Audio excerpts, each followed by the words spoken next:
திரு ரவீந்திரன், உங்களுடைய முதற்கட்ட பார்வை இந்த பொதுக்குழு அப்படிங்கிறது என்ன தாக்கத்தை ஏற்படுத்தும்?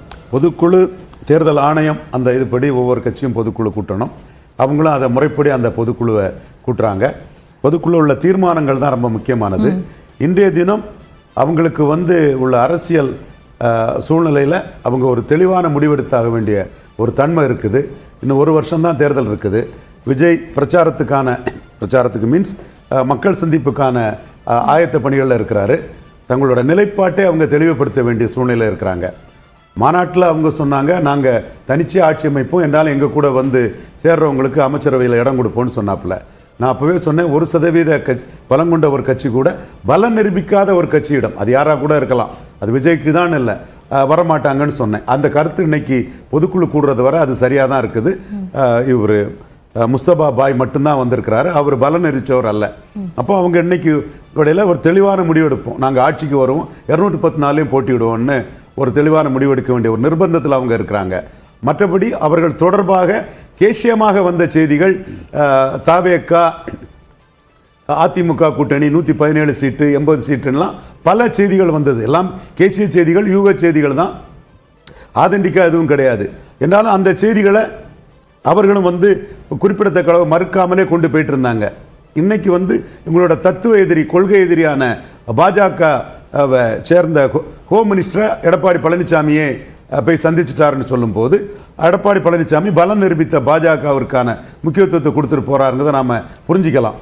அப்போ இன்னைக்கு இருக்க வேண்டிய நிர்பந்தம் என்னன்னா, விஜயகாந்த் 8% நிரூபிச்சுட்டு தான் எதிர்கட்சி தலைவராக வந்தார்.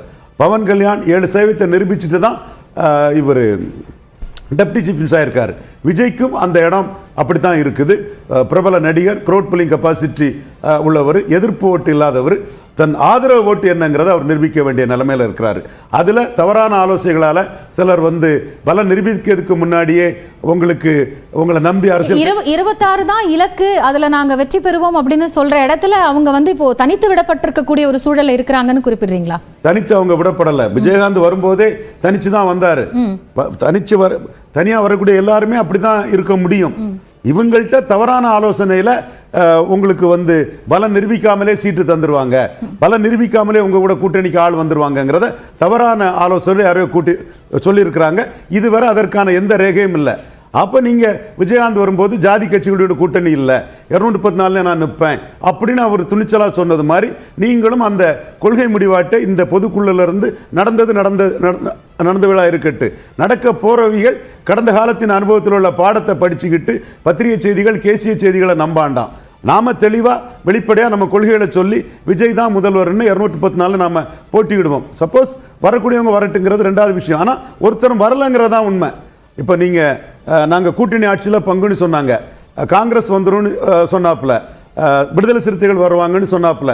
நான் ஒருத்தன் தான், விஜயை நான் குறை சொல்ல வரல, பலம் நிரூபிக்காத ஒருத்தருக்குள்ள அந்த இடம்னு தான் நான் அதை பதிவு பண்ணேன்.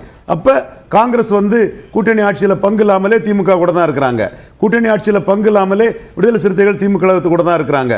அதை தாண்டி கூட்டணி தொடர்பாக பேசக்கூடியவங்களும் சபார்டினேட்டா வாங்குங்கிற கேள்வியை தான் முன் வைக்கிறாங்க. அப்போ சபார்டினேட்டா போறதுக்கு விஜய் அரசியலுக்கு வரல. கட்சிக்கான ஒரு கொள்கையை மீண்டும் வரையறுக்கிறது அல்லனா அதை சரிப்படுத்த வேண்டிய ஒரு பொதுக்குழுவாகத்தான் இது அமையும். கொள்கையை விட, கொள்கை ஏற்கனவே சொல்லியிருக்காங்க, இன்னும் சொல்லணும், கொள்கையை விட அரசியல் நிலைப்பாடு, அந்த நிலைப்பாடு உங்களை நம்பிதான் நீங்க நிற்க முடியும், மக்களை நம்பிதான் நீங்க நிற்க முடியும். இன்னொரு தலைவரை நம்பி நிற்க முடியாது, 4 தலைவர்கள் உங்க பின்னாடி வருவாங்கன்னு நிற்க முடியாது. மக்கள் சக்தியாக மக்கள் மத்தியில் விஜயகாந்த் மாதிரி உங்களை நிரூபிச்சுக்கிட்டு, பவன் கல்யாண் மாதிரி உங்களை நிரூபிச்சுட்டு தான் அடுத்த இது போக முடியும். இதுதான் அவங்களோட பல செய்தி தொடர்பாளர்களுக்கும் எனக்கும் பெரிய போராட்டம் இதாட்டும் இருந்தது. இன்னைக்கு உண்மையை விஜய் உணர்ந்திருப்பாரு, நான் உறுதியா நம்புறேன்.